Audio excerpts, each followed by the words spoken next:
सम्पूर्ण दर्शक श्रोताहरूमा नमस्कार। आज श्री स्वस्तानी व्रत कथाको 12औं अध्याय। अब हामी प्रार्थनाबाट सुरु गर्दछौं। ओम एम ब्रह्मा बडुरेन्द्र रुद्र मरुतः स्तुवन्ति दिव्यै स्तवैर्वेदै सङ्गपद क्रमोपनिषदरे गायन्ति एम सामगा ध्यानावस्थितगतेन मनसा पश्यन्ति यं योगिनो यस्यन्तं न विदुषुरासुरगुणा देवाय तस्मै नमः।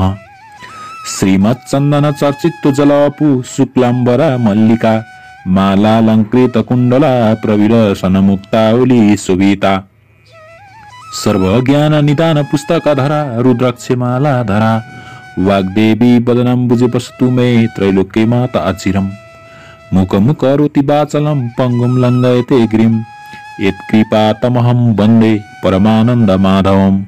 नमो भगवते तस्मै व्यासाय मिततेजसे यस्य प्रसादवैच्छमे नारायण कथामिमम्। नारायणं नमस्कृत्य नरं चैव नरोत्तमं देवीं सरस्वतीं व्यासं ततो जयमुदीरयेत्।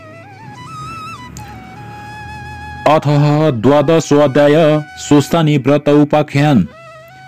कुमारजी आज्ञा गर्नुहुन्छ हे अगस्त्य मुनि। त्यसपछि हिमालय पर्वतले आफ्नी पत्नी मेनका गर्भिणी भएको थाहा पाई अत्यन्त हर्षपूर्वक आफ्नो मर्यादा अनुसार उचित कर्म गरिदिए। 10 महिना पूरा भएपछि मेनकाको गर्भबाट हिमालयकी कन्या जन्मिन्। ती कन्या कस्ती थिइन् भने 1000 सूर्यको जस्तो तेज भएकी, रक्तवर्ण र कोमलङ्ग एवं परम सुन्दरी, पद्मपत्र जस्ता नेत्र भएकी 32 लक्षणले युक्त कन्या जन्मेकी देखेर हिमालयले वशिष्ठ प्रवृत्ति ऋषि र गर्ग आदि ज्योतिषीहरूलाई डाक्न पठाएर विधिपूर्वक न्वारण गराए। अनि वशिष्ठ प्रवृत्ति ऋषि ज्योतिषीहरूले बिदा हुने बखतमा भने, हे हिमालय, यस बालिकाको नाम पार्वती राख्यौ। हे गिरिराज, तिमी धन्य रहेछौ। यी बालिकाले श्री महादेव स्वामी पाएर 14 भुवनकी स्वामिनी हुनेछन्। समस्त पापी र दुष्टहरूको संहार गर्नेछन्। तिम्रो श्रद्धा भक्तिले हामी सन्तुष्ट भयौं। अब आज्ञा पाए आफ्ना आश्रममा जाने थियौं। यति वशिष्ठ आदि ऋषि ज्योतिषीहरूले त्यस्तो भनेको सुनि हिमालय पर्वतले प्रसन्न भई नाना मणिमाणिक्य सुवर्ण द्रव्यादि दक्षिणा दिए, प्रणाम गरेर बिदा दिए। अनि समस्त आगन्तुक र वशिष्ठ प्रवृत्ति ऋषि ज्योतिषी आफ्ना आश्रममा गए। त्यसपछि पार्वती शुक्ल पक्षका चन्द्रमा झैं दिनदिनै बढेर ठुली भइन्। तिनी खेल्दा पनि शिव पूजा गरेर नै खेल्दथिन्। यस्ता प्रकारले बाल अवस्थादेखि शिवको भक्तिमा चित्त लगाइरहेकी थिइन्। एक दिन नारद मुनिले विष्णु भगवान कहाँ गएर भने, हे वैकुण्ठनाथ, हिमालयकी कन्या पार्वती सबै तरहले तिम्रो योग्य छिन्। कस्ती भने लक्ष्मी भन्दा पनि सुन्दरी, 32 लक्षणले युक्त भएकी, ती कन्यासँग तिमी विवाह गर। यति नारद मुनिले भनेको कुरा सुनि विष्णु भगवान आज्ञा गर्नुहुन्छ, हे मुने, के हिमालयले ती कन्या मलाई दिलान्? र नारद मुनिले उत्तर दिए, त्यसको चिन्ता तिमीले लिनु पर्दैन, म अहिले गएर पक्का निदो लिएर आउँछु। यति भनी नारद तुरन्त हिमालय कहाँ पुगे। हिमालय पर्वतले भेटेर उचित सत्कार गरिसकेपछि नारदजी भन्दछन्, हे गिरिराज, तिमीसित केही भन्न आएको हुँ। तिम्री कन्या पार्वती वैकुण्ठनाथ विष्णुलाई देऊ। यति नारद मुनिको कुरा सुनि प्रसन्न भएका हिमालय पर्वत भन्दछन्, हे मुने, यो अत्यन्त उत्तम कुरा भन्यौ। तिम्रो आज्ञाले मेरी पुत्री वैकुण्ठनाथ विष्णुलाई दिए। अब तिमी विष्णु कहाँ गएर यो कुरा भन। यति हिमालय पर्वतले भनेपछि नारद मुनि वैकुण्ठ गएर हिमालयसित भएको सबै कुरा सुनाए। अनि हिमालय पर्वतले आफ्नी कन्या तिमीलाई दिन्छु भन्ने यति नारद मुनिको कथा सुनेर नारद मुनिको कुरा सुनेर विष्णु प्रसन्न भएर, हे नारद, तिमी धन्य रहेछौ, अब आफ्नो आश्रममा जाऊ भनेर बिदा दिएपछि नारद मुनि आफ्नो आश्रममा गए। त्यसपछि हिमालय पर्वतले पार्वती कन्यादान दिन भनी सामग्री तयार पारी नारद मुनिलाई डाकेर विष्णु कहाँ पठाई राम्रो लग्न ठहराई आफ्ना गुरु बृहस्पति आदि सम्पूर्ण देवता 100 गन्धर्व किन्नेर दैत्य र नाग सबैलाई निमन्त्रणा पठाए। अनि विष्णु भगवान पार्वती कन्यादान लिन हिमालय कहाँ पुगे। उता मेनकाले हीरा मोती मणि माणिक्य नाना रत्नहरूले झकिझकाउ पारेर वस्त्र अलङ्कार पहिराई पार्वतीलाई सिंगारी राखेकी थिइन्। त्यो देखेर जया, विजया, अजिता, अपराजिता आदि सखीहरूले पार्वतीलाई भने, हे सखी, आज तिम्रो विवाह हुन्छ, विष्णुलाई कन्यादान दिन्छन्। यति सखीहरूले भनेको सुनि पार्वतीको मनमा शङ्का उत्पन्न भयो। मैले बाल अवस्थादेखि नै श्री महादेव स्वामी पाऊँ भनेर धाइरहेकी छु। अझ पनि महादेवलाई नदिएर अरू कसैलाई दिए भने म आत्महत्या गरेर मर्नेछु। तिनको कुरा सुनेर सखीहरूले भने, हे पार्वती, त्यसो भने तिमी यहाँ नबस, हामी कसैले पनि नदेख्ने स्थानमा लुकाएर आउँछौ, लौ हिँड। यति सखीहरूले भनेको सुनि, हे सखी हो, जसो गर्ने हो गर, म केही जान्दिन भनिन्। त्यसपछि सखीहरूले नदी तटको वनमा लगेर पार्वतीलाई कसैले नदेख्ने एकान्त ठाउँमा लुकाएर आए।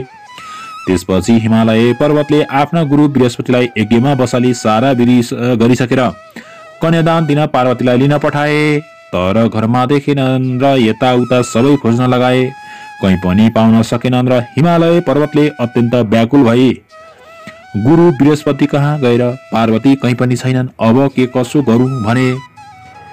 यति हिमालय पर्वतले भनेको सुनि गुरु बृहस्पतिले यस लग्नमा भएन भने विष्णुलाई बिन्ती गरे। अनि आएका निम्तारू जति सबै फर्केर आफ्ना आश्रममा जाँदा भए। उता सखीहरूले पार्वतीलाई वनमा लुकाएर आएपछि पार्वतीले नदी तटमा गएर बालुवा ल्याई त्यसको पार्थिव शिवलिङ्ग बनाई श्री महादेवको आराधना गर्न लागिन्। उसै बेला दुई दैत्य प्रघोष र दमघोष आएर पार्वतीको सौन्दर्यमा लोभिएर अनेक प्रकारका नराम्रा चेष्टा देखाउन लागे। तिनको चेष्टा देखेर पार्वतीलाई रिस उठ्यो र उनले हेर्न साथ दुवै भस्म भए। अनि पार्वतीले बनाएको शिवलिङ्गबाट स्वयं महादेव प्रकट भए, आफ्नो ज्योति स्वरूपको दर्शन दिनुभयो र हे पार्वती, तिमीले मेरो किन आराधना गरेकी भन्नुभयो। पार्वतीले बिन्ती गरिन्, हे जगदीश्वर, मैले बालकालदेखि नै श्री महादेव स्वामी पाऊँ भनेर हजुरलाई धाइरहेकी छु। मेरा पिता हिमालय पर्वतले विष्णुलाई कन्यादान दिन लाग्दा भागेर यहाँ लुक्न आएकी हुँ। मदेखि प्रसन्न भई रक्षा गर हे प्रभु, मेरो इच्छा पूर्ण गराऊ। पार्वतीको यस्तो प्रार्थना सुनेर महादेव आज्ञा गर्नुहुन्छ, हे पार्वती, तिम्रा माता पिताले कन्यादान नदिए मैले तिमीलाई मेरी भन्न मिलेन। अब विष्णु आएर तिमीलाई जस्तो उपदेश दिनन् उसै माफिक गरे इच्छा पूर्ण हुनेछ। महादेवको यस्तो शिक्षा सुनेर पार्वतीले जो आज्ञा भनी साष्टाङ्ग प्रणाम गरिन्। अनि महादेव अन्तर्धान हुनुभयो। त्यसपछि सखीहरू आएर पार्वती घर गइन्। छोरी आएकी देखेर रिसाएका हिमालयले भने, हे पुत्री, तिमी कहाँ गएकी थियौ? पार्वतीले बिन्ती गरिन्, हे पिता, म बालकालदेखि नै श्री महादेव स्वामी पाऊँ भनी उनैलाई धाइरहेको छु र उनकै ध्यान भक्ति पनि मेरो हृदयले सदैव गरिरहेछ। हजुरले श्री विष्णुलाई दिन लाग्दा लुक्न गएकी थिए। आफ्नी पुत्री पार्वतीले यति भनेको सुनि उनको न्वारानका दिन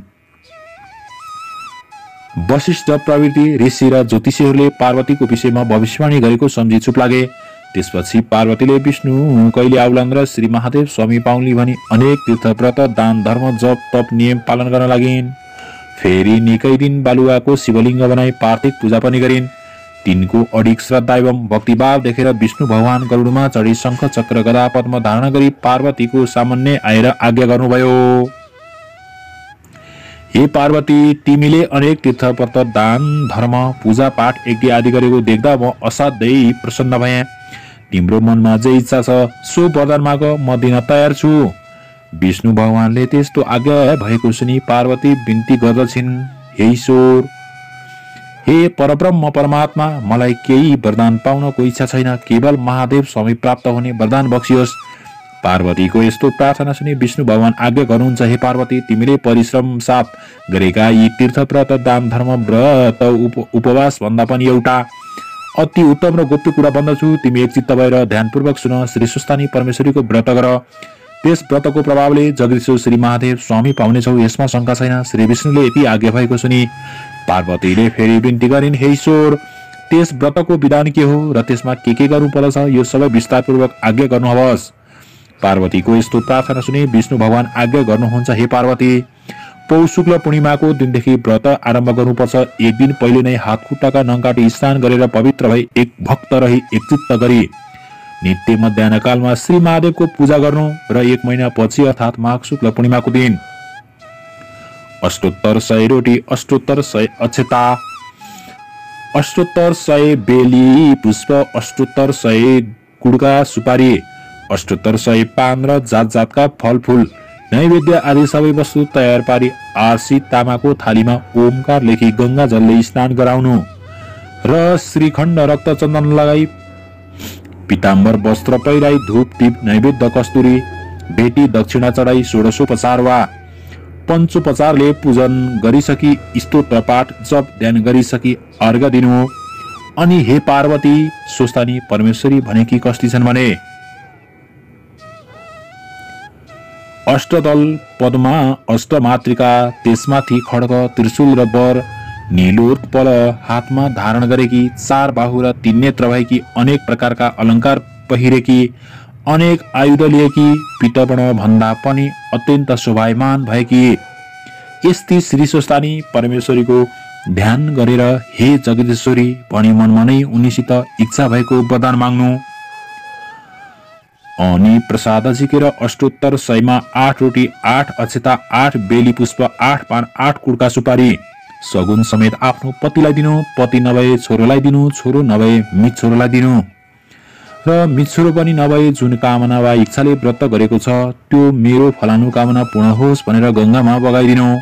100 रोटी आफूले फलाहार गर्नु, रातमा जागराम बसेर स्वस्थानीकै महिमा गान भजन कीर्तन गर्नु, सुन्नु, सुनाउनु।